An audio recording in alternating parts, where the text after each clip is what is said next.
அது ஊழலற்ற ஆட்சி, இனங்களுக்கிடையே ஒற்றுமை பெற வேண்டும் என்பதுதான் அவருடைய கொள்கையாக இருக்கிறது. ஒரு இலங்கைக்குள் இனங்களுக்கிடையே ஒற்றுமை என்பது வளர்ப்பது என்பது கடினம். எல்லாவற்றையும் பொறுப்பேற்று செயற்படுவது என்பது இப்போ 2009க்கு பிறகு தமிழ் கட்சிகளிடையே ஒற்றுமையை ஏற்படுத்துவதே பெரிய ஒரு குழப்பமாக இருந்திருக்கிறது. இவ்வளவு வரலாற்றை எடுத்து பார்க்கும்போது தமிழ் மக்களுக்கு எல்லா கட்சிகளுமே துரோகம் செய்து விட்டதாகத்தான் தமிழ் மக்கள் நினைக்கிறார்கள்.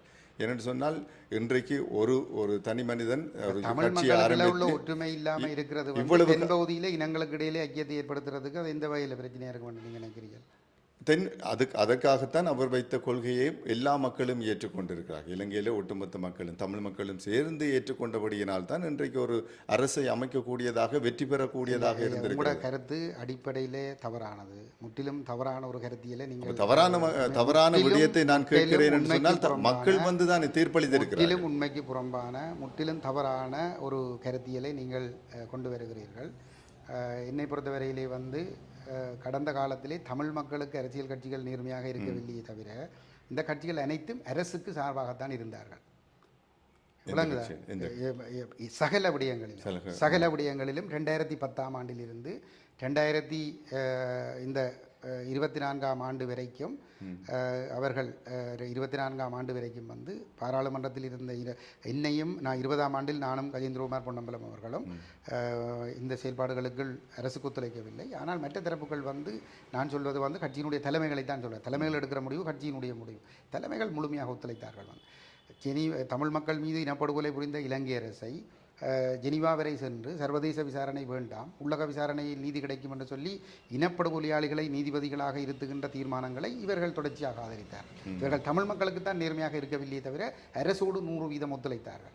அதே போன்று இனப்பிரச்சனைக்கு தீர்வாக தமிழர்கள் 78 வருடங்களாக சமஸ்தியை வலியுறுத்தி கொண்டு வருகின்ற பொழுது இந்த கட்சிகள் அது தமிழ் மக்கள் மத்தியிலே தமிழ் மக்களுடைய அபிலாசைகளை நிறைவேற்றுவோம் என்று சொல்லி வாக்குகளை பெற்றுவிட்டு நடைமுறையிலே அங்கு சென்ற பிற்பாடு வந்து ஐக்கிய ஆட்சியை ஒட்டிய ஆட்சிக்குள் தீர்வு காண்பதற்கு முழுமையாக இணங்கினார்கள். 13ஆம் திருத்தச் சட்டத்தை தீர்வாக வலியுறுத்தி வந்தார்கள். ஐக்கிய ஆட்சி என்ற ஒரு தீர்வு வரைவை வந்து தயாரித்திருக்கிறார்கள். ஆகவே ஒருபொழுது இந்த தமிழ் தரப்பு வந்து எப்பொழுதுமே வந்து கஜேந்திரகுமார் பொன்னம்பலம் தலைமையிலான எங்களுடைய தரப்பை தவிர ஏனையவர்கள் அனைவருமே வந்து அரசாங்கத்தோடு முழுமையாகத்தான் ஒத்துழைத்திருக்கிறார்கள். ஆனால் அவர்களால் என்ன நல்லிணக்கத்தை ஏற்படுத்த முடியவில்லை. நாங்கள் அப்பொழுது தோல்வியடைந்தவர்களாகத்தான் இருந்தோம். நாங்கள் மக்களால் முற்றுமுழுதாக நிராகரிக்கப்பட்டிருந்தோம். இன்றைக்கு ஜேவிபிக்கு வந்து தமிழ் மக்கள் வாக்களித்திருக்கிறார்கள் என்பது வந்து உண்மையல்ல. ஏற்கனவே வந்து கடந்த காலங்களிலே வந்து டக்ளஸ் சிவானந்தாவுக்கு வாக்களித்த மக்களும் அங்கஜன் ராமநாதனுக்கு அல்லது விஜயலாவுக்கு வாக்களித்தவர்களும் தங்களுடைய வாக்குகளை அவர்களுக்கு வழங்குவதை நிறுத்தி அவர்களை தோற்கடித்து இம்முறை தென்னிலங்கையில் ஏற்பட்ட அலை காரணமாக இம்முறை ஒரே கட்சிக்கு அந்த வாக்குகளை வழங்கி இருக்கிறார்கள். வாக்களிக்காத மக்கள் தான் அங்கு வாக்களித்திருக்கிறார்கள் என்று சொன்னால் அது உங்களுக்கு வந்திருக்க வேண்டும். அப்படி இல்லையே. வந்து அவர்கள் வந்து ஆளுங்கட்சியோடு ஏற்கனவே இருந்தவர்கள் வந்து இந்த தரப்புகள் வந்து மக்களுடைய நெருக்கடிகளை பயன்படுத்தி அவர்களுடைய இராணுவ நெருக்குவாரங்களை பயன்படுத்தி அதனூடாக உங்களுக்கு வந்து தீர்வு கிடைக்கும் என்ற போலி நம்பிக்கைகளை கொடுத்து அவர்களை ஏமாற்றி வைத்திருந்தார்கள். வந்து அப்போ அவ்வாறு வைத்திருந்த இடத்திலே வந்து அவர்கள் அந்த 2 நபர்களும் ஏமாற்றி விட்டார்கள் என்ற அடிப்படையில் அவர்களை நிராகரித்து விட்டு வந்து அந்த வாக்குகள் மாத்திரம்தான் ஜேவிபிக்கு சென்றிருக்கிறது. அதில் வித்தியாசம் என்னவென்று சொல்லி சொன்னால் கடந்த காலங்களிலே சுதந்திர கட்சியினுடைய சின்னத்திற்கு ஒரு ஆசனமும் இபிடிபியினுடைய சின்னத்திற்கு ஒரு ஆசனமும் சென்ற காரணத்தினாலே வந்து போனஸ் ஆசனம் அவர்களுக்கு கிடைக்கவில்லை. இப்பொழுது அந்த 2 ஆசனங்களும் தனித்தனியாக அவர்களுக்கு செல்லாமல் ஒரே கட்சிக்கு சின்னத்துக்கு வருகிற பொழுது வந்து போனஸ் ஆசனம் அவர்களுக்கு கிடைத்திருக்கிறது. கடந்த காலங்களை விட இம்முறை 4000 வாக்குகள் மாத்திரம்தான் அவர்களுக்கு கூடுதலாக கிடைத்திருக்கிறது. ஆகவே தமிழ் மக்கள் வந்து ஒரு பொழுதும் தமிழ் தேசிய பாதையிலிருந்து விலகி ஜேவிபிக்கு அங்கீகாரம் கொடுக்கவில்லை. அதை நாங்கள் தெளிவாக புரிந்து கொள்ள வேண்டும். அது முற்றிலும் பிழையான ஒரு கருத்துருவாக்கம். ஆனால் தமிழ் தரப்புகள் பிரிந்திருக்கின்ற காரணத்தினாலே அந்த வாக்குகள் சிதறடிக்கப்பட்டிருக்கிறதால் ஒரு ஆசனங்கள் வந்திருக்கிற பொழுது வந்து அது தமிழ் மக்கள் தேசியத்திலிருந்து விலகிவிட்டார்கள் என்கின்ற ஒரு மாயத்தோற்றம் தான் காட்டப்படுகிறது. இப்போ இன்றும் கூட பாராளுமன்றத்தை எடுத்துக்கொண்டால் 19 நாடாளுமன்ற உறுப்பினர்கள் இருக்கிறார்கள். வடகிழக்கில் இருந்து 19 தமிழ் நாடாளுமன்ற உறுப்பினர்களிலே தமிழரசு கட்சியில் 8 உறுப்பினர்களும் ஜனநாயக தமிழ் தேசிய கூட்டணியிலே ஒரு உறுப்பினரும் எங்களுடைய தலைவர் கஜேந்திரகுமார் பொன்னம்பலவுமாக 10 பேர் இருக்கிறார்கள். அப்போ 19 பேரில் 10 பேர் வந்து அவர்களுடைய தேர்தல் விஞ்ஞாபனம் என்பது வந்து சமஷ்டியாகத்தான் இருக்கிறது. அவர்கள் ஒருபொழுதும் தமிழ் தேசியத்தை கைவிட்ட ஒரு தேர்தல் விஞ்ஞாபனத்தின் அடிப்படையில் தேர்தலில் போட்டியிடவில்லை. ஆகவே வந்து தமிழ் தேசியத்தோடு தான் மக்கள் என்றும் இருக்கிறார்கள். சரி, உங்கள் கொள்கையின்படி நீங்கள் சமஷ்டி ஆட்சியை விரும்புகிற ஒரு கட்சியாக இருந்து கொண்டு தனித்து நீங்கள் போட்டியிடுகின்ற இந்த தருணத்தில் வந்து ஏனைய தமிழ் கட்சிகளையும் இணைப்பதற்கு அவர்களுக்கு உங்களுடைய கொள்கை விளக்கத்தை சொல்லி அவர்கள் உங்களோடு இணைந்து தேர்தலில் நிற்பதற்கு என்ன கடினம் இருக்கிறது? இல்லை, அந்த முயற்சிகள் வந்து நல்ல கேள்வி. அந்த முயற்சிகள் வந்து ஏற்கனவே எங்களுடைய தலைவரால் ஆரம்பிக்கப்பட்டிருக்கிறது. இப்போ இன்று தமிழரசு கட்சியில் சம்பந்தன் மறைந்த பிற்பாடு சுமந்திரன் தேர்தலில் தோற்கடிக்கப்பட்டிருக்கின்ற நிலைமையிலே தமிழரசு கட்சிக்கு 8 ஆசனங்கள் கிடைத்திருக்கிறது. அந்த 8 பேர் கொண்ட பாராளுமன்ற உறுப்பினர்களுக்கான பாராளுமன்ற குழு தலைவராக திருவாளர் ஸ்ரீதரன் அவர்கள் செயற்படுகின்றார். அந்த வகையிலே பாராளுமன்ற குழு தலைவர் ஸ்ரீதரன் அவர்களோடு எங்களுடைய தலைவர் கஜேந்திரகுமார் பொன்னம்பலம் ஏற்கனவே சந்தித்து இந்த அன்றைய அரசு ஒரு புதிய அரசியல் ஜாப்பை கொண்டு வருவதற்கான முயற்சிகளிலே ஈடுபட்டு கொண்டிருக்கிறது. அவர் திட்ட தெளிவாக சொல்லியிருக்கிறார். 15ஆம் ஆண்டு பதவிக்கு வந்த அரசாங்கம் கொண்டு வந்த அரசியல் ஜாப்பின் அடிப்படையிலே வந்து தான் புதிய அரசியல் ஜாப்பை வரைவின் அடிப்படையில் புதிய அரசியல் ஜாப்பை கொண்டு வரப்போவதாக. அது வந்து ஒரு ஏக்கிய ஆட்சி. அப்போ ஆகவே வந்து அதனை நாங்கள் நிராகரித்து தமிழர்களுடைய தேசம், உரிமை, சுயநிர்ணய உரிமை அங்கீகரிக்கப்பட்ட அடிப்படையிலான ஒரு சமஷ்டி யோசனையை நாங்கள் முன்வைக்க வேண்டும். அதற்காக நாங்கள் ஒன்றாக செயலாற்ற வேண்டும் என்ற கோரிக்கையை வந்து முன்வைத்திருக்கிறார். அதே போன்று திருவாளர் செல்வம் அடைக்கல்நாதன் அவர்களோடும் சந்தித்து 2-3 தடவைகள் வந்து அவரோடும் பேசப்பட்டிருக்கின்றது. உத்தியோகபூர்வமாக நாங்கள் வெளியிலே ஒரு இடத்திலே கிளிநொச்சியிலே ஒரு சந்திப்பு நடைபெற்றது. அதனை விட நாடாளுமன்றத்திலும் 2-3 தடவைகள் இது தொடர்பாக பேசியிருக்கிறார். அவரும் அதற்கு பூரணமான ஆதரவு தெரிவித்திருக்கின்றார். அப்போ இப்போ ஆனால் அதற்கு பிற்பாடு வந்து தமிழரசு கட்சி தரப்புக்குள் இருந்து ஒரு குழப்பம் ஒன்று ஏற்பட்டிருக்கிறது. ஒரு சில உறுப்பினர்கள் அது வேறு விதமான கருத்துக்களை சொல்லி இருக்கிறார்கள். ஆனாலும் இன்றைய தினம் ஊடகங்களிலே வெளிவந்திருக்கின்ற செய்தி, தமிழரசு கட்சியினுடைய பதில் தலைவர் மதிப்புக்குரிய சிவஞானம் ஐயா அவர்கள் சொல்லியிருக்கிறார். இந்த புதிய அரசியலமைப்பு தொடர்பான கலந்துரையாடலுக்கு உத்தியோகபூர்வமாக உரிய முறையிலே வந்து கஜேந்திரகுமார் பொன்னம்பலம் அழைப்புகளை மேற்கொண்டால் தாங்கள் அதில் ஒத்துழைப்பதற்கு தயாராக இருக்கிறோம் என்று சொல்லியிருக்கிறார். அது உண்மையிலே வரவேற்கத்தக்க ஒரு விடயம். சிவஞானம் ஐயா அவர்கள் ஒரு மூத்த தலைவர், மிகவும் அனுபவமான ஒருவர். அவர் இந்த முயற்சிகளிலே வந்து அவர் நீண்ட ஒரு பாரம்பரியத்தை கொண்டு வருவார் இந்த அரசியலிலே. அவர் ஒரு பொழுதும் அவர் கூட இந்த வாரம் ஊடகம் ஒன்றுக்கு வழங்கிய ஒரு செவ்வியிலே வந்து அவர் தெளிவாக சொல்லியிருக்கிறார். 15ஆம் ஆண்டு வந்த அரசாங்கம் தயாரித்த வரைவு ஒரு ஏக்கிய ராட்சிய வரைவு, அது தமிழ் மக்களால் ஏற்றுக்கொள்ள முடியாதது என்பதை தெளிவாக சொல்லியிருக்கிறார். அது வரையப்பட்ட பொழுது அதற்கு தான் கடுமையான எதிர்ப்பை வெளிப்படுத்தி இருந்தேன் என்பதனையும் அவர் அந்த நேர்காணலிலே வந்து சொல்லியிருக்கிறார். ஆகவே எங்களுக்கு நம்பிக்கை இருக்கிறது வந்து சிவஞானம் ஐயா தமிழரசு கட்சியினுடைய பதித்தலைவர் என்ற அடிப்படையில் இந்த சந்திப்பு வந்து ஒரு ஆக்கப்பூர்வமான ஒரு முன்னேற்றத்தை எட்டும் என்ற நம்பிக்கை இருக்கிறது. அந்த வகையிலே இந்த தமிழரசு கட்சியினுடைய 8 பேரும் ஒரு இணக்கப்பாட்டுக்கு வந்து விட்டார்கள் என்று சொன்னால், செல்வம் அடைக்கல்நாதன், கஜேந்திரகுமார் பொன்னம்பலம் சேர்த்து 10 பேரும் ஒரு நிலைப்பாடு எடுக்கிற பொழுது இந்த ஜேவிபியோடு போட்டியிட்டு வடகிழக்கிலிருந்து செய்யப்பட்ட தமிழ் பாராளுமன்ற உறுப்பினர்களை நோக்கியும் ஒரு அழுத்தங்கள் ஏற்படும். அவர்கள் ஜேவிபியோடு இருந்தாலும் கூட அவர்கள் அபிவிருத்தி சார்ந்த விஷயங்களிலே ஜேவிபியோடு சேர்ந்து சிலதை செய்யலாம் என்று சொல்லி அவர்களுக்கு நம்பிக்கை இருந்தவர்கள் செயற்பட்டாலும் கூட தமிழ் மக்களுடைய தலைவிதியை நிரந்தரமாக பாதிக்கப் போகிற ஒரு ஏக்கிய நாட்டிய வரைவை அவர்கள் ஆதரிக்கக்கூடாது என்கின்ற ஒரு அழுத்தம் நிச்சயமாக அவர்களை நோக்கி ஏற்படும். அவர்களும் அந்த இடத்திலே வந்து அதற்கு தலை சாய்க்க வேண்டிய ஒரு நிலைமை ஒன்று ஏற்படும் என்கின்ற ஏற்படும் என்று நான் அந்த நிலைமையை நாங்கள் ஏற்படுத்த வேண்டும். அடிக்கடி நீங்கள் உங்களுடைய ஏனைய கட்சிகளோடு உங்களுக்கு நிறைய முரண்பாடுகள் இருந்தது. பல கட்சி தலைவர்களையும் பலரையும் உங்களுக்கு ஏற்றுக்கொள்ளாத போது நீங்கள் இன்றைக்கு சொல்வது அவர்கள் துரோகிகள் என்று ஒரு விடயத்தை முன்வைக்கிறீர்கள். இப்போ இலங்கை தென்னிலங்கையில் பார்த்தால் வந்து ஏற்கனவே கட்சிகள் 75 வருடங்களாக ஏமாற்றிய கட்சி இப்போ மாற்று அரசு வந்தபோது அவர்களுக்கு ஒரு நீதிமன்றம் மூலம் சட்ட ரீதியான ஒழுங்காற்ற நடவடிக்கை எடுக்க வேண்டும் என்று தான் இந்த அரசு விரும்புகிறது. அவர்களை துரோகி என்றும் சொல்லவில்லை, இந்த நாட்டை ஏமாற்றி விட்டார்கள், கொள்ளையடித்து விட்டார்கள் என்ற விடயங்களைத்தான் முன்வைக்கின்றார்கள். அப்படி இருக்கும்போது அவர்களுக்குள் ஒரு நல்லிணக்கத்தை ஏற்படுத்துவதற்கான ஒரு முயற்சியில் இந்த அரசு ஈடுபடுவது போல் தெரிகிறது. தமிழ் கட்சிகளிடையே இன்னும் துரோகி, ஒட்டுக்குழு இந்த வார்த்தைகள் நிறையவே பேசப்படுகின்றது. இது ஒரு வகையில் ஒருவனுக்கு அதை தாங்கிக் கொள்ள முடியாத அளவுக்கு எல்லோருமே இந்த இலங்கையிலே பிறந்த எல்லா தமிழ் மக்களுக்குமே நாட்டில் ஒரு விடுதலை வேண்டும் என்று எல்லோருமே விரும்பித்தான் போராட்ட களங்களில் இறங்கியார்கள். அது கட்சிகளுக்கு அந்த இயக்கங்களுக்கு இடையில் ஏற்பட்ட முரண்பாடு காரணமாக அவை தலைமை போட்டிக்குள்ளே வந்த ஒரு காரணமாக இருக்கலாம். இந்த வார்த்தை பாவிப்பதற்கு என்ன காரணம்? என்னை பொறுத்தவரையிலே நாங்கள் இப்போ நான் எங்களுடைய அமைப்பை பற்றி மாத்திரம்தான் நான் சொல்லலாம். அப்போ எங்களை பொறுத்தவரையிலே நாங்கள் மற்ற அமைப்புகளுடைய தலைவர்களை விமர்சிக்கின்ற பொழுது குறிப்பாக தமிழரசு கட்சி அல்லது தமிழரசு கட்சியிலே 4 கட்சிகள் இருந்தன, அல்லது தமிழர் கட்சியில் இருந்து பிரிந்து தனியாக இயங்குகிற கட்சிகள் தொடர்பிலே தான் நாங்கள் கூடுதலாக கருத்து தெரிவிப்பது உண்டு. அரசாங்கத்தோடு இருந்து செயல்படுவது என்பது துரோகம் தான். அது தமிழரசு கட்சியுமே அதைத்தான் சொல்கிறது அவர்களை நோக்கி ஆனால் இப்போ இவர்கள் தொடர்பாக நாங்கள் ஒரு பொழுதும் அவர்களுடைய தனிப்பட்ட எந்த ஒரு விடயங்கள் தொடர்பாகவும் நாங்கள் விமர்சனங்கள் செய்வது கிடையாது. அவர்களுடைய சொத்து பத்துக்கள் தொடர்பாகவோ, தனிப்பட்ட குழுக்கள் வாங்கல் தொடர்பாகவோ, தனிப்பட்ட செயல்பாடுகள் தொடர்பாகவோ எந்த ஒரு சந்தர்ப்பத்திலும் இந்த 15 ஆண்டுகளிலே நாங்கள் எந்த ஒரு விமர்சனங்களையும் முன்வைத்தது கிடையாது. அந்த விடயங்களுக்குள் நாங்கள் மூக்கு நுழைப்பதும் கிடையாது. நாங்கள் அவர்களை நோக்கி விமர்சிக்கின்ற ஒரே ஒரு விடயம், 78 வருடங்களாக எங்களுடைய மக்கள் என்ன கோரிக்கைகளை முன்வைத்து இந்த தியாகங்களை செய்து இன்றும் விட்டு கொடுக்காமல் வருகிறார்களோ அந்த நிலைப்பாட்டை அவர்கள் கைவிடுகிற பொழுது நாங்கள் அவர்களை விமர்சிக்க வேண்டிய நிலைக்கு தள்ளப்பட்டிருக்கிறோம். அதை நாங்கள் விரும்பி அந்த விமர்சனங்களை செய்யவில்லை. ஆனால் என்னென்னு சொன்னால், ஒரு கையறு நிலையிலே நாங்கள் ஒரு ஆபத்தை தடுக்க முடியாமல் போகின்ற நிலையிலே மக்கள் மத்தியிலே ஒரு அந்த ஆபத்தினுடைய அந்த கூரத்தை வெளிப்படுத்த வேண்டும் என்பதற்காக நாங்கள் அந்த வார்த்தைகளை நாங்கள் பயன்படுத்த வேண்டி இருந்திருக்கோம்.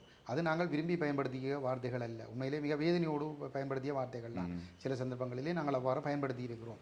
உதாரணமாக இப்போ தந்தை செல்வநாயகம் அவர்கள் தமிழரசு கட்சியினுடைய தந்தை ஸ்தாபகர், சரிதானே?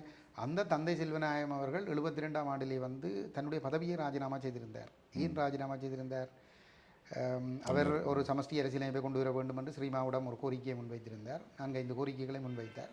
அந்த கோரிக்கைகளில் ஒன்றுதானம் ஏற்றுக்கொள்ளப்படவில்லை என்பது மட்டுமல்லாமல், அந்த 48ஆம் ஆண்டிலிருந்து 72ஆம் ஆண்டு வரைக்கும் பிரித்தானியாவினுடைய ஏகாதிபத்தியத்துக்குள் இருந்த பொழுது சிறுபான்மையினருடைய பாதுகாப்பை உறுதிப்படுத்துவதற்காக இருந்த சரத்துக்கள் நீக்கப்படுகின்றது. ஏனென்றால் அது ஒரு குடியரசாக பிரகடனப்படுத்தப்படுகின்ற பொழுது அப்போ அந்த பாதுகாப்பு ஏற்பாடுகளும் ரத்து செய்யப்படுகிற நிலையிலே தமிழர்களுடைய பாதுகாப்பை உறுதிப்படுத்துவதற்கு ஒரு சமஷ்டி அரசியலமைப்பு வேண்டும் என்று கேட்ட பொழுது அவருடைய அனைத்து கோரிக்கைகளும் நிராகரிக்கப்பட்டு உருக்கமான ஒரு ஒற்றையாட்சி அரசியலமைப்பு கொண்டுவரப்படுகிற பொழுது அவர் அதை எதிர்த்து தன்னுடைய பதவியை ராஜினாமா செய்து, இனி தமிழர்கள் உங்களிடம் இளைஞர்கள் சமஸ்தி கேட்க மாட்டார்கள் என்று சொல்லிவிட்டு வருகிறார். அதற்கு பிற்பாடு அவர்களுடைய அந்த முடிவுகளால் தான் பின்னர் இளைஞர்கள் ஆயுதமேந்தினார்கள். உளவு இயக்கங்களுக்குள் முரண்பாடு வந்ததெல்லாம் வேறு பிரச்சனை. ஆனால் தாய் தந்தையர்களிடம் இருந்து பிரிந்து அந்த பாசமுள்ள அம்மா அப்பாக்களை பிரிந்து சென்று அவர்கள் ஆயுதமேந்தி போராடுகின்ற நிலைக்கு வந்தது என்பது இவர்கள் ஊட்டிய அந்த தேசிய உணர்வினால் தானே. அப்படியெல்லாம் சென்று பல ஆயிரக்கணக்கான இளைஞர்கள் இந்த போராட்டங்களிலே தங்களுடைய உயிர்களை தியாகம் செய்த பிற்பாடு, லட்சக்கணக்கான மக்கள் அழிந்து கோடி பெறுமதியான சொத்துக்கள் அளிக்கப்பட்ட பிற்பாடு இவர்களுக்கு என்ன அருகதை இருந்தது ஒரு ஏக்கியராட்சிய வரவை ஏற்றுக்கொள்வதற்கு? அப்போ அந்த இடத்திலே நாங்கள் அதை தடுப்பதற்கு ஒரு மாற்று வழி ஒன்று இல்லாத நிலைமையிலே அன்று இயற்கை எங்களோடு இல்லாமல் இருந்திருந்தால், நான் சொல்வது என்னென்னு சொன்னால், 18ஆம் ஆண்டிலே 16ஆம் ஆண்டில் இந்த வரைவு தயாரிக்கப்பட தொடங்கி 16 மார்ச் 5ஆம் தேதி இந்த புதிய வரைவு அரசியல் ஜாப்பு வரைவு உருவாக்குற பணி ஆரம்பிக்கப்பட்டது. 17ஆம் ஆண்டு செப்டம்பர் 21ஆம் தேதி முதலாவது வரைவு நிறைவு செய்யப்பட்டது. 2வது வரைவு கொண்டு வரப்பட்டு அது பாராளுமன்றத்துக்கு வாக்கெடுப்புக்கு வர்றதுக்கு இருக்கிற நேரத்தில் அன்றைக்கு அந்த ஐக்கியராட்சிய விரைவை தயாரித்தவர்கள் அவ்வளவு பேரும் அதை ஆதரிப்பதற்கு தயாராக இருந்தார்கள். ஆனால் இயற்கையினுடைய அதிசயத்தால் இந்த மக்கள் செய்த தியாகங்கள் காரணமாக 18ஆம் ஆண்டு இறுதியில் ஒரு ஆட்சி குழப்பம் ஒன்று ஏற்படுது. அந்த ஆட்சி குழப்பத்தால் அந்த ஐக்கியராட்சிய விரைவு நாடாளுமன்றத்துக்கு வாக்கெடுப்புக்கு வர இல்லை. அப்போ இவர்கள் ஏற்கனவே தாங்கள் இப்போ அவர்களுக்கு கேட்டால் அவர்கள் அதுக்கு விளக்கத்தை சொல்லுகிறார்கள். அதுக்குள்ள அது கிடக்கு இது கிடக்கு, அந்த அம்சங்கள் இருக்குது இந்த அம்சங்கள் இருக்குன்னு அவர்கள் விளக்கத்தை சொல்லுகிறார்கள். ஆனால் அடிப்படையில் ஒரு ஐக்கியராட்சிய விரைவு தமிழில் இருந்து ஒற்றையாட்சி என்ற சொல்லும் நீக்கப்பட்டு 75 அந்த நீண்ட காலமாக புழக்கத்தில் இருந்த ஐக்கியராட்சி என்ற சொல்லும் நீக்கப்பட்டு ஆங்கிலத்தில் இருந்த யூனிட்டரி என்ற சொல்லும் நீக்கப்பட்டு ஐக்கியராட்சி என்ற சிங்கள பதத்தோட அப்படி 75 வருஷம் இருந்த அதே சொல்லோட அந்த அரசியலமைப்பு வருது. அப்படி அந்த அரசியலமைப்புக்கு தமிழன் இணங்கி விட்டான். முதல் தடவையாக நாடாளுமன்றத்தில் ஐக்கியராட்சிய விரைவை ஏற்கனவே 75 வருஷத்தில் முதல் தடவையாக வந்து ஏற்றுக்கொண்டார்கள் வந்து தமிழ் தேசிய கூட்டமைப்பினர் வந்து சேர்ந்து தயாரித்திருந்தார்கள். அப்படி ஒன்றை செய்து காட்டினபடியால் 19ஆம் ஆண்டு பதவிக்கு வந்த கோட்டாக்கு ஒரு துணிச்சல் வருது என்றால் இவர்கள் தங்களுக்குள்ளே இருக்கண்டு கருதி செய்த விஷயங்கள் எல்லாத்தையும் நீக்கி போட்டு இன்னும் இறுக்கமான ஒரு சிங்கள பௌத்த அரசியலமைப்பை தயாரிப்போம் என்று சொல்லி வந்து அவர் ஒரு முயற்சியில் ஈடுபட்டார்.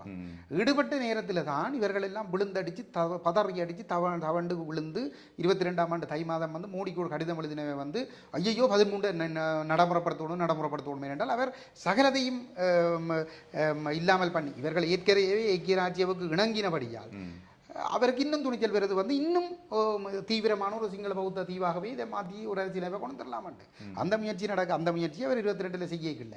20ஆம் ஆண்டு அக்டோபர் மாதம் ஒரு புதிய அரசியலமைப்பு உருவாக்கம் கொண்ட ரமேஷ் டி சில்வா தலைமையில் கோட்டா ஆரம்பிக்கிறார் வந்து. அதுக்கு நாங்கள் தமிழ் மக்கள் பேரவை என்ற தீர்வு திட்டத்தை அடிப்படையாக கொண்டு ஒரு தீர்வு திட்டத்தை கொடுத்திருந்த நாங்கள் கூட்டமைப்பு வந்து இந்த ஐக்கிய ராஜ்ய விரைவின் அடிப்படையிலையும் இன்னும் ஏதோ சில யோசனைகளை அவர்கள் கொடுத்திருந்தார்கள். ஆனால் அது எல்லாத்தையும் ஒரு பக்கம் போட்டுட்டு வந்து கோட்டா தான் நினைக்கிறோண்டு செய்து வருவாங்க. அப்போ அந்த நேரத்தில் தான் 22 தை மாதம் 18ஆம் தேதி வந்து தமிழரசு கட்சியினுடைய தலைவர்கள் மற்றது இந்தியாவில் வெளியில் தோற்று போயிருந்த தரப்புகள் சேர்ந்து வந்து கையொப்பமிட்டு வந்து மோடிக்கு கடிதம் எழுதினது 13 நடைமுறைப்படுத்த சொல்லிவாங்க. அப்போ அதுதான் இப்போ நாங்கள் 10ஆம் ஆண்டில் வெளியேறதுக்கு காரணம் 13ஆம் திருத்த சட்டத்தை இவர்கள் தீர்வாக ஏற்றுக்கொள்கிறார்கள். ஆனால் எங்களுக்கு காட்டுறதுக்கு ஆதாரம் இருக்கு இல்லை. நடந்த சந்திப்பில் கதைக்கப்பட்டதை தவிர அதை ரெக்கார்ட் பண்ணாமல் இல்லை, எழுத்திலேயும் இல்லை ஆவணங்கள் வந்து. ஆனால் இதை நாங்கள் சொல்லேக்கில் வந்து நாங்கள் சொல்கிறது பொய் என்று சொல்லி விட்டார்கள் வந்து. கிட்டத்தட்ட 12 வருடங்களுக்கு பிறகு 22ஆம் ஆண்டு தை மாதம் 18ஆம் தேதி அவர்கள் ஒரு ஆவணத்தில் கையொப்பமிட்டு அனுப்புகிற பொழுது தான் ஆதாரமாக நிரூபிக்கப்படுகிறது வந்து இவர்கள் 13 நிலப்பாட்டில் தான் இருக்கிறார்கள். அப்போ இப்படி வந்து இந்த முயற்சிகளை வந்து இவர்கள் செய்கிற பொழுது அது எங்கட சக்தியை மீறி வந்து அங்கீகரிக்கப்படக்கூடிய ஒரு நிலைமை எட்டப்படையக்குள்ள ஆத்தா கொடுமையில் வந்து நாங்கள் திட்டுற தவிர வேறு ஒன்றும் இல்லை. எங்களுக்கு வந்து மக்களை திரட்டி இப்போ ஒரு சர்வஜன வாக்கெடுப்பு கொண்டு வரும் என்றால் நாங்கள் எங்களுக்கு வந்து மக்கள் மத்தியில் பிரச்சாரம் செய்யக்கூடிய ஒரு வல்லமை இருக்குமென்று சொன்னால் எங்களுக்கு ஊடக வளங்களும் மக்களை அணிதிடுறதுக்கான சகல விதமான வளங்களும் இருக்கும் என்றால் இதையை பற்றி நாங்கள் வாயை திறக்காமல் வந்து நாங்கள் மக்களுக்கு சொல்லலாம் இது ஒரு ஒட்டி ஆட்சி நீங்கள் எதிர்த்து வாக்களிங்கன்னு சொல்லலாம். ஆனால் இப்போ நான் 72ஆம் ஆண்டு 78ஆம் ஆண்டு ஜாப்பு போல வந்து ஒரு சர்வஜன வாக்கெடுப்புக்கு வராமல் பாராளுமன்றத்தில் இது நிறைவேற்றப்படும் என்று சொன்னால் இவர்களால் நாங்கள் இனம் அழிய போதுவாங்க. அப்போ இது எப்படி இந்த ஆபத்தை எப்படி நாங்கள் மக்களுக்கு புரிய வைக்கிறது? எங்களுக்கு அவர்களோட வந்து அன்பாக பண்பாக பழக விருப்பம், எங்களுக்கு அவர்களோட சேர்ந்து ஒரு அணியாக இருக்கிறதுக்கு எங்களுக்கு விருப்பம். சரி, இப்போ நாங்கள் 2010 வெளியேறினாங்க இவர்களை துரோகியல் என்று சொல்லி நாங்கள்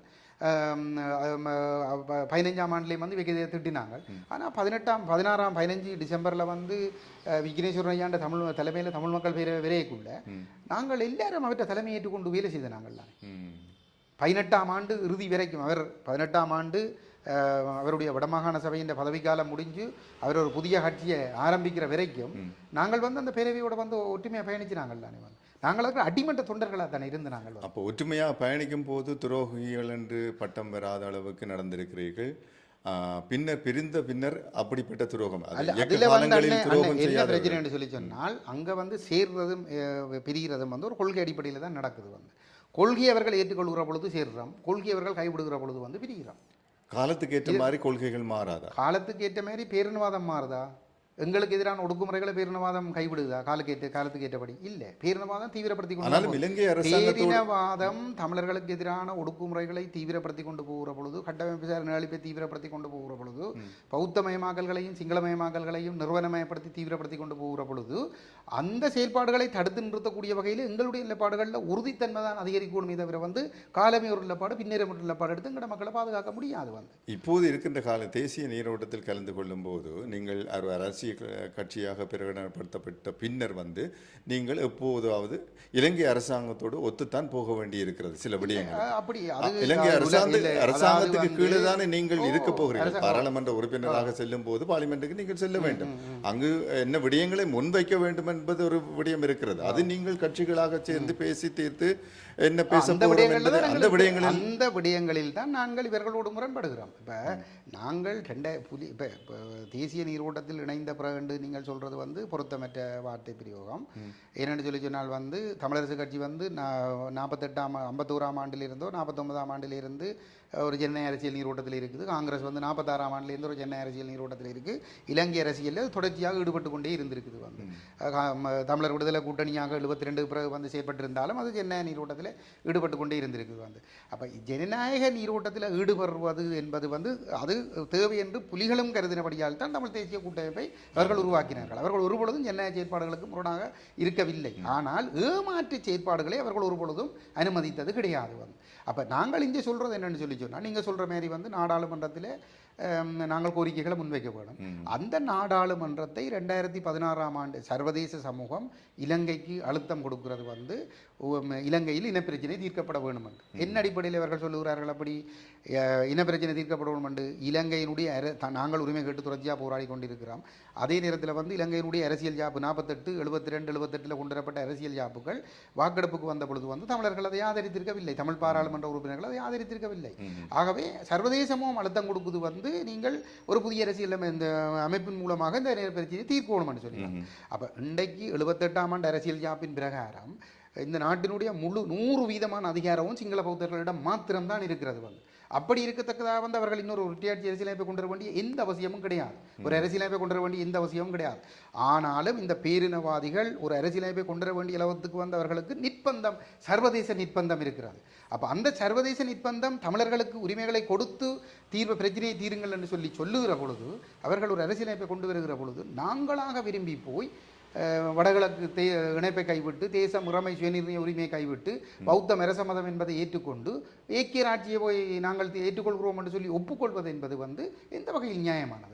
அப்போ நாங்கள் அந்த இடத்துல தான் நாங்கள் பிரச்சனை படுறோம். இப்போ நீங்கள் சொல்ல வர விஷயம்தான். இப்போ நாடாளுமன்றத்தில் வந்து அரசுக்கு கட்டுப்பட்டு தான் நீங்கள் இருக்கணும் என்று சொல்கிறது சரி, கட்டுப்பட்டு தான் இருக்கிறோம். அதே நேரத்தில் வந்து கட்டுப்பட்டு வந்து ஜனநாயக வரைமுறைகளுக்கு உட்பட்டு வந்து நாட்டை பிரிப்பதை தவிர அதற்குள் உச்சபட்ச தீர்வு கேட்பதற்கு எந்த தடையும் இன்றைய இலங்கை சட்டத்தில் இல்லை. அப்போ அப்படிப்பட்ட ஆனால் இந்த ஏக்கிய ராட்சியை வந்தால் நீங்கள் அதை பற்றியும் பேசலாத அளவுக்கு நிலைமை வரும். அவ்வளோத்துக்கு மோசமான ஒரு அரசியலமைப்பாக தான் அதை கொண்டு வர போகிறாங்க. அப்போ அப்படிப்பட்ட ஒரு இடத்துல வந்து இவர்கள் தாங்களாக விரும்பி போய் ஒரு ஏக்கிய ராட்சிய விரைவுக்கு இணங்கினது தவறுண்டு நாங்கள் சொல்கிறோம். ஆனால் இந்த புதிய அரசு வந்து எல்லாவற்றையும் தட்டி கழித்து விட்டு ஒரு மத சார்பற்ற ஒரு அரசை கொண்டு வர வேண்டும், இனபேதமற்ற அரசை கொண்டு வர வேண்டும் என்று சொல்லப்படுகிறது. இனவாதமே யாரும் பேசக்கூடாது என்று அவர்கள் ஒரு சட்டத்தையும் சொல்லியிருக்கிறார்கள். சட்டம் மூலமாக்கி அதை எப்படி செயல்படுத்துவார் என்று புரியவில்லை. அந்த கட்சியோடு இணைந்து செயல்படுவதற்கு ஏனைய கட்சிகளோடும் அதை முன்வைத்து பேசி அந்த கட்சியோடு சேர்ந்து இணைந்து வேலை செய்வதற்கு, ஏனென்றால் நாங்கள் இதுவரை காலமும் ஏமாற்றப்பட்ட தென்னிலங்கை கட்சிகளோடு தான் நாங்கள் கூட்டு வைத்திருக்கின்றோம். ஆனால் இந்த அரசு வரும்போது யாருமே அதற்கு ஆதரவாக செயல்பட்டவர்கள். என்னை பொறுத்தவரையில் வந்து கடந்த அரசுகள், குறிப்பாக 90களுக்கு பிற்பட்ட அரசுகள், 94களுக்கு பிற்பட்ட அரசுகள், பிரேமதாசவின் காலத்துக்கு பிற்பட்ட அரசுகள் உடைய போக்கை வந்து இனவாத போக்காக உறுதிப்படுத்திக் கொள்வதிலே வந்து ஜேவிபிக்கு ஒரு மாபெரும் பங்கு இருந்தது வந்து. நீங்கள் அதை இல்லை என்று நீங்கள் கருதினால் அது நீங்கள் உங்களை நீங்கள் ஏமாற்றிக் கொள்கிறீர்கள், அல்லது நீங்கள் தெரிந்து கொண்டு வந்து மக்களை ஏமாற்ற முற்படுகிறீர்கள் என்பதுதான் அதனுடைய அர்த்தம்.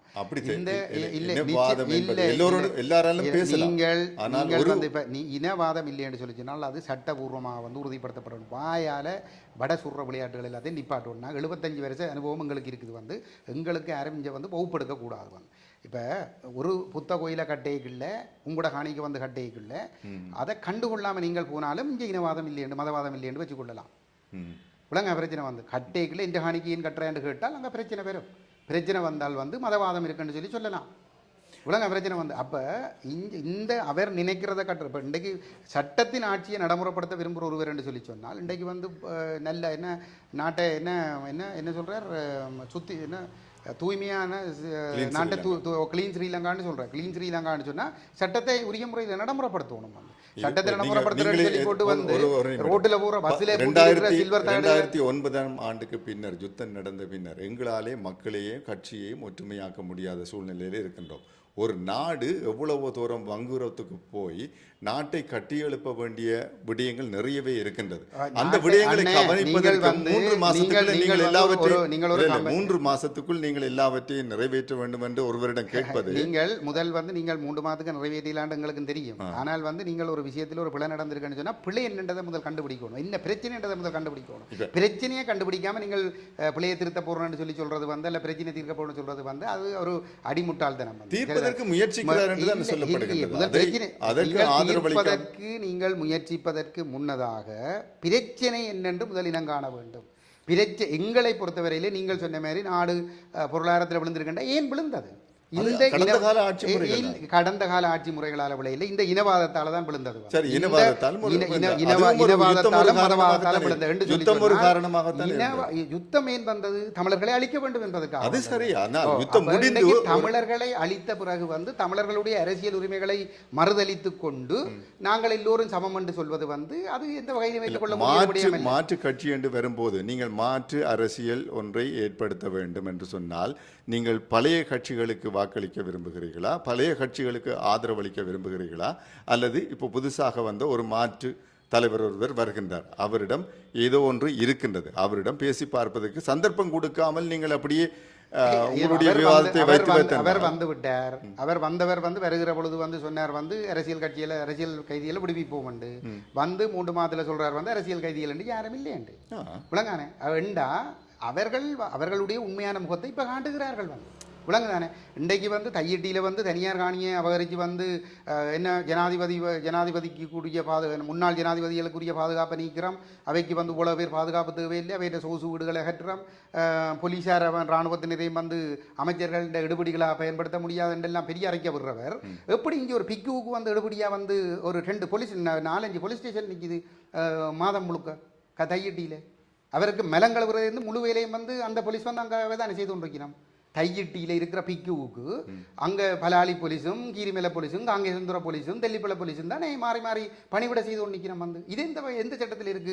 எங்களுடைய காணியை உறுதி காணியை பிடிச்சி சட்டவிரோதமாக கட்டிட அனுமதி இல்லாமல் கட்டின ஒரு கட்டிடத்துக்குள்ள ஒரு பிக்கு இருக்கு. அந்த பிக்குவுக்கு வந்து இவ்வளவு பேரும் பணிவிட செய்யணும்னா அதுக்கு யார் இந்த செலவுல பொறுப்படுகிறார்? அந்த போராட்டத்தை ஏன் நீங்கள் ஆரம்பிக்கிறதுக்கு முன்னர் செயல்பட முடியாமல்? வேற கேள்வியே இந்த கேள்விக்கு ஏன் ஆட்டுக்களை மாட்ட கொண்டு வாரியல்? தெரியுமா தெரியாது அந்த கதையை இப்ப முதல் அதுக்கு போறதுக்கு முதல்ல நீங்கள் கதையை திசை திருப்பக்கூடாது. இந்த பேரினவாதிகளுக்கு வெள்ளி அடிக்கிறதுக்கு நீங்க முற்படக்கூடாது. சரிதானே? இப்ப நீங்கள் வந்து அவர் கிளீன் ஸ்ரீலங்காண்டு போறார், அவர் வந்து டைம் எடுத்து வந்து திருத்த போறார் என்று சொல்லி சொன்னால் உங்க அமைச்சர்கள் பிரச்சனை வந்து இந்த 2 சமூகங்களுக்கும் இனங்களுக்கும் இடையில பிரச்சனை இருக்குன்னா முதல் தமிழ் சமூகத்துக்கு நம்பிக்கை ஏற்படுத்துற முயற்சியை செய்யும். எங்களுக்கு மஹிந்த ராஜபக்சவுக்கோ சந்திரிகாவுக்கோ அல்லது மைத்ரிக்கோ அவைக்கு 100 ஆமி இருக்கா 100 போலீஸ் இருக்கா அவை பணிவிட செய்யணுமான பிரச்சனை தமிழருக்கு இல்லை. தமிழருக்கு அந்த கவலை இல்லை. தமிழருக்கு பிரச்சனை வந்து எங்கட காணியில் இருக்கிற ராணுவம் வந்து வெளியேறணும், எங்கட காணியில் இருக்கிற விகாரைகள் அகற்றப்பட வேணும், எங்கட காணிகள் வந்து விடுவிக்கப்பட வேணும்ன்றது.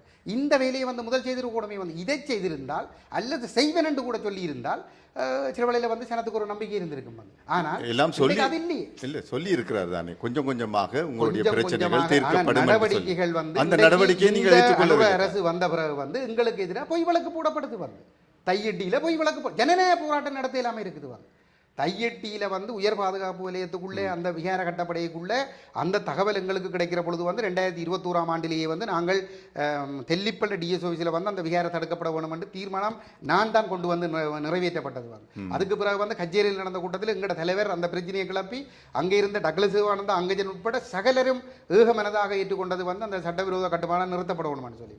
ஆனால் நாங்கள் போய் பார்க்கறதுக்கான அனுமதி இல்லை எங்களுக்கு. என்னென்றால் அது உயர் பாதுகாப்பு வலயத்துக்குள்ளே இருந்தது. அது பிறகு வந்து கட்டி முடிஞ்சு திறக்கிற பொழுதுதான் அந்த தகவல் வந்து உரிமையாளர்களுக்கு தெரிய வருது வந்து. அப்ப அந்த உரிமையாளர்கள் எங்களிடம் வருகிற நாளில் இருந்து நாங்கள் அந்த போராட்டத்தை செய்கிறோம். இதை அரசாங்கம் வந்த பின்னர் நீங்கள் இதற்கான அறிக்கைகள் ஏதாவது கொடுத்திருக்கிறீர்களா? தலைவர் வந்து நேரடியாகவே வந்து பாராளுமன்றத்தில் வந்து அந்த விஷயத்தை பேசியிருக்கிறார். ஆனால் இன்று வரைக்கும் ஒரு சாதகமான பதிலும் இல்லை. அமைச்சர் சந்திரசேகரனோட சந்திச்சு வந்து அவர் அதை சொல்லியிருக்கிறார் பாராளுமன்றத்தில் வந்து. ஆனால் அவர்கள் அது கட்டியாச்சு என்றதுதான் வீட்ட பதிலாக இருக்குது வந்து.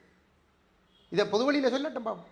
கட்டியாச்சு அகற்ற மாட்டோம்னு சொல்லி வந்து நாடகங்கள் கன நாளைக்கு கூடாதுன்னு விளங்கான இந்த ஏமாற்று நாடகங்கள். இப்போ எங்களை பொறுத்தவரையில் வந்து இந்த அரசோட இப்போ ரணில் விக்ரமசிங்கவுக்கும் தலைவர் சொன்னவர் வந்து எங்களை கஜேந்திரகுமார் பொன்னம்பலம் ரணில் 2022ஆம் ஆண்டு ஜனாதிபதியாக நாடாளுமன்றத்தின் ஊடாக தெரிவு செய்யப்பட்ட பொழுது அவர் கேட்டவர் வந்து கஜேந்திரகுமார் பொன்னம்பலத்தின் பெயரை சொல்லி நான் இந்த இனப்பிரச்சனையை தீர்த்து வைக்க போகிறேன், 23ஆம் ஆண்டு சுதந்திர தினத்துக்கு முதல் நான் இதை தீர்த்து வைக்க போகிறேன், தயவுசெய்து வந்து நீங்கள் எனக்கு இந்த பயணத்தில் ஒரு அரைவாசி தூரம் ஒத்துழைச்சால் நான் அதை தீர்த்து வைப்பேன் என்று சொல்லுவார். மற்ற தமிழக கட்சி தலைவர்கள் கூட்டமைப்பில் இருந்த மற்ற தலைவர்கள்ட்ட பேரையும் சொல்லி அப்படி கேட்டிருந்தார் வந்து. அப்போ அந்த நேரத்தில் மற்றவர்கள் எல்லாரும் எழுப்பி நாங்கள் உங்களுக்கு ஒத்துழைக்கிறோம்னு சொல்லி சொன்னவர்கள் வந்து எங்கட தலைவர் வந்து சொன்னது என்னென்னு சொல்லி சொன்னால் உங்களுக்கு நாங்கள் பூரணமாக ஒத்துழைக்கிறதுக்கு தயாராக இருக்கிறோம். ஆனால் இந்த நாட்டினுடைய தோல்விக்கு என்ன காரணம்ன்றதை நீங்கள் விளங்கிக் கொள்ளணும்.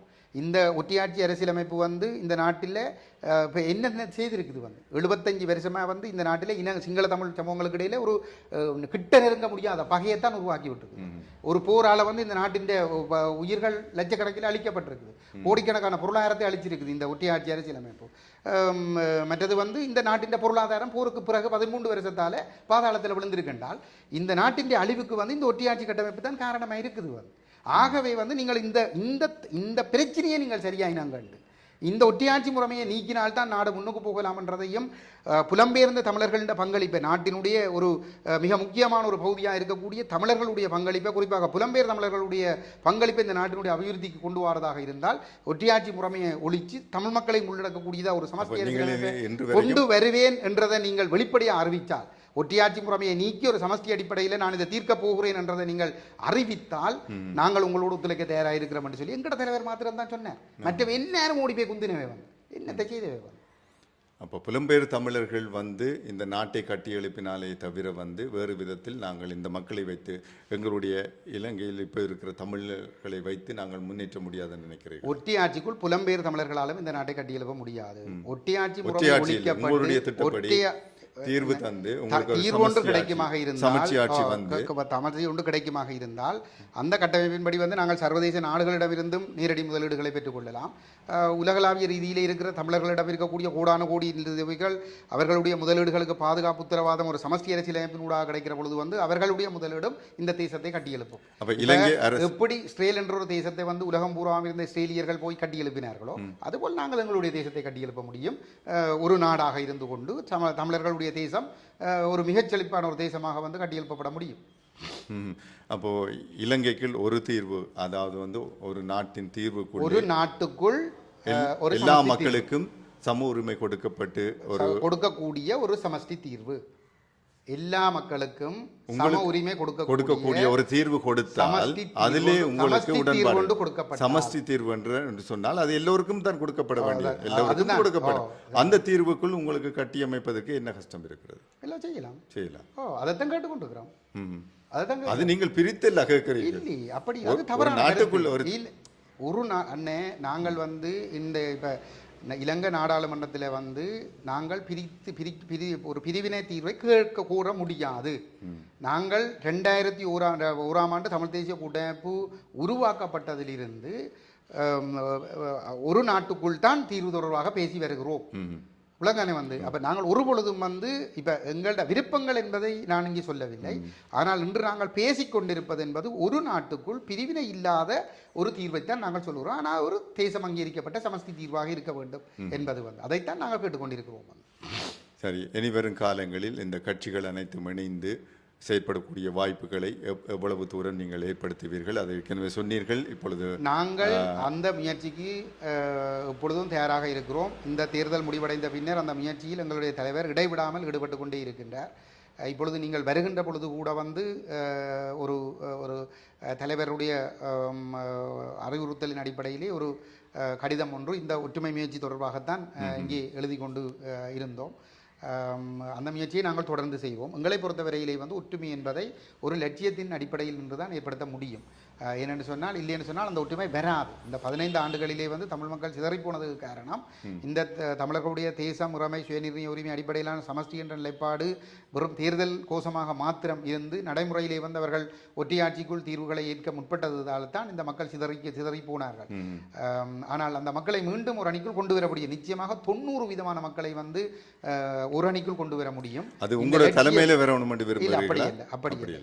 இந்த கொள்கை அடிப்படையில் வர வேண்டும். கொள்கை அடிப்படையில் வருமாக கொள்கை அடிப்படையில் யார் தலைமையேற்றாலும் பரவாயில்லை. 10 அணிகள் இல்லை 20 அணிகள் இருந்தாலும் ஒரு கொள்கையாக இருக்குமாக இருந்தால் 20 பேரை அழைத்து 20 பேரையும் தனித்தனியாக அழைத்து வந்து அனுர பேசினாலும் ஒட்டியாட்சி ஏற்க முடியாது என்று சொன்னால் அனுரோக்கு வேறு வழியே இல்லை. இந்த சர்வதேச சமூகத்தினரிடம் போய் வந்து 20 பேர் தனித்தனியாக போய் வந்து எங்களுக்கு ஒட்டியாட்சி ஏற்க முடியாது, உள்ளக விசாரணை ஏற்க முடியாதுன்னு சொல்லி சொன்னால் அவர்களால் எங்களுடைய விருப்பங்களை தாண்டி வேறு எதுவும் செய்ய முடியாது. ஆகவே வந்து ஐக்கியத்தை உலகம் பூராவும் தேசிய தலைவர் பிரபாகரன் காலத்தை போன்று ஒரு பேரெழுச்சியை உண்டு பண்ண முடியும். இந்த லட்சியத்தின்பால் எல்லோரும் உறுதியான நிலைப்பாட்டுக்கு வர வேண்டும். இறுதியாக அவர்களே, நீங்கள் கடந்த காலங்களில் குற்றம் சாட்டி வந்த துரோகிகள் ஒட்டுக்குழுக்கள் என்று சொல்லப்பட்ட கட்சிகளோடு அவர்களும் இணைந்து வந்து செயற்பட நீங்கள் ஆதரவு கொடுப்பீர்களா, அல்லது அவர்களுக்கு இன்னும் துரோகிகள் நான் திருப்பியும் வந்து நான் உங்களுக்கு சொல்கிறேன் என்னன்னு சொன்னால், நாங்கள் எவரையும் வலிந்து விரும்பி அவமானப்படுத்தி பேசுகின்றவர்கள் அல்ல. எப்பொழுதும் மற்றவர்களோடு நட்பாக பழக வேண்டும் என்று விரும்புகிறவர்கள் தான் நாங்கள் அவர்களுடைய யாரையும் வந்து நாங்கள் துரோகிகள் என்றும் எங்கள் தமிழ் தேசிய பரப்பில் இருக்கின்றவர்களை சொன்னதும் கிடையாது. மாறாக செயல்பாடுகளை துரோகம் என்று சுட்டி காட்டியிருக்கிறோம். ஒரு செயல்பாடு தமிழ் சமூகத்துக்கு விரோதமானதாக இருக்கிற பொழுது வந்து அது துரோகம் என்று சுட்டி காட்டியிருக்கிறோம். தமிழ் தேசிய பரப்பில் இருக்கின்றவர்களை நாங்கள் துரோகிகள் என்ற வார்த்தைகளால் நாங்கள் உண்மையிலே சொல்வது கிடையாது.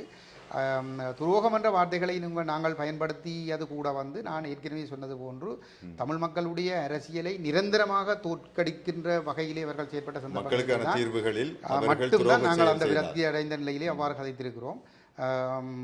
ஆனால் எங்களை பொறுத்தவரையிலே வந்து அவ்வாறு பேசிக்கொண்டிருக்க வேண்டும் என்று இருப்பது என்பது எங்களுடைய நிலைப்பாடு கிடையாது. மாறாக அனைவரையும் ஒன்றிணைக்க வேண்டும் என்பது, ஏதாவது நெருக்கடியை கொடுத்து ஒரு கொள்கையின்பால் எல்லோரையும் உரணிக்கு திரட்ட வேண்டும் என்பதுதான் எங்களுடைய விருப்பம்.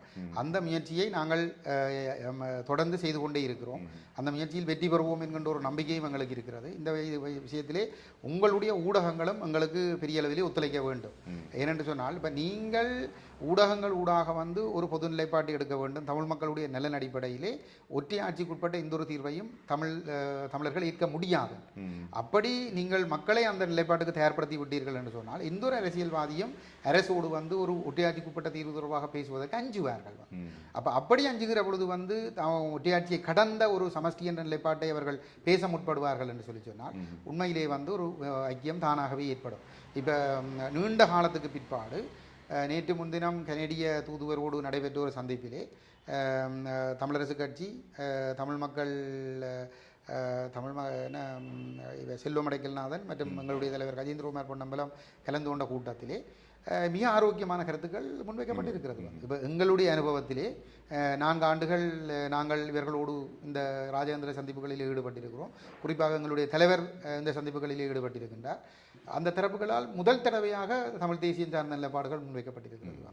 அப்போ அவ்வாறு நடந்தால் அது ஒற்றுமை தானாக வரும், நிச்சயமாக வரும். அப்போ நாங்கள் அந்த ஒரு சந்தர்ப்பத்தில் மாத்திரம்தான் நாங்கள் அவர்களோடு முரண்படுகின்றோம்.